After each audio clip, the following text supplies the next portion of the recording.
अभिवादन स्वीकार करें। मैं हूं मनीषा और आप देख रहे हैं चैनल अनफोल्डिंग फैक्ट्स। साथियों, यदि हम किसी कॉग्निजेबल ऑफेंस के संबंध में किसी पुलिस स्टेशन में एफआईआर लॉन्च करते हैं तो अक्सर हमारे दिमाग में यह कन्फ्यूज़न रहता है कि इस केस की इंक्वायरी हो रही है या इस केस का इन्वेस्टिगेशन हो रहा है।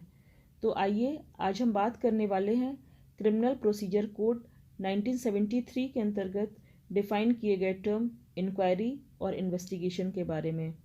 इंक्वायरी अर्थात जांच सीआरपीसी के सेक्शन 2G में डिफाइन की गई है, जबकि इन्वेस्टिगेशन को सीआरपीसी के सेक्शन 2H के अंतर्गत डिफाइन किया गया है। इंक्वायरी मजिस्ट्रेट या कोर्ट द्वारा की जाती है, जबकि इन्वेस्टिगेशन पुलिस द्वारा की जाती है या ऐसे व्यक्ति द्वारा की जाती है जिसे कोर्ट द्वारा ऑथराइज किया हो। इंक्वायरी का उद्देश्य है कि जो फैक्ट्स या एविडेंसेस मजिस्ट्रेट के समक्ष रखे गए हैं उनकी सत्यता का पता लगाना, और फिर इस इंक्वायरी के आधार पर मजिस्ट्रेट यह निर्णय लेता है कि इस केस में संज्ञान लेना चाहिए या नहीं। उदाहरण के लिए मेंटेनेंस के केस में चल अचल संपत्ति की जांच मजिस्ट्रेट करवा सकते हैं। ऐसे ही किसी केस में पुलिस इन्वेस्टिगेशन के बाद 4-5 को एक्यूज्ड के विरुद्ध एविडेंस के आधार पर चार्जशीट लगाती है, तो कोई भी एक्यूज्ड यह क्लेम करे कि वह नाबालिग है, पुलिस ने ज़बरदस्ती मुझे बालिग दिखाकर चार्जशीट में मेरा नाम शामिल कर दिया है, तो मजिस्ट्रेट ऐसी स्थिति में चार्जशीट पर कमिटल करने से पूर्व इंक्वायरी करवा सकता है उस एक्यूज्ड की वास्तविक उम्र जानने के लिए। यदि इंक्वायरी के बाद वह वास्तव में नाबालिग पाया जाता है तो उसका नाम चार्जशीट से अलग कर जुवेनाइल कोर्ट भेज दिया जाता है और उसका ट्रायल अलग जुवेनाइल कोर्ट में होता है।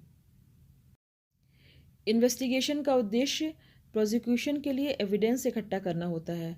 सामान्य केसों में इन्वेस्टिगेटिंग ऑफिसर सब इंस्पेक्टर या इंस्पेक्टर रैंक के अधिकारी होते हैं। दूसरे शब्दों में इन्वेस्टिगेशन का उद्देश्य एफआईआर लॉन्च होने के बाद उस केस के सभी फैक्ट्स एविडेंस इकट्ठा करना होता है जो ट्रायल के समय मजिस्ट्रेट के समक्ष चार्जशीट या फाइनल रिपोर्ट के माध्यम से प्रस्तुत किए जाते हैं। इंक्वायरी इन्वेस्टिगेशन को फॉलो करती है। यह क्रिमिनल केस का सेकंड स्टेज होती है। इन्वेस्टिगेशन क्रिमिनल केस का पहला स्टेज होता है। एफआईआर लॉन्च होने के पश्चात इन्वेस्टिगेशन प्रारंभ हो जाता है। इंक्वायरी जुडिशियल और नॉन जुडिशियल प्रोसीडिंग होती है।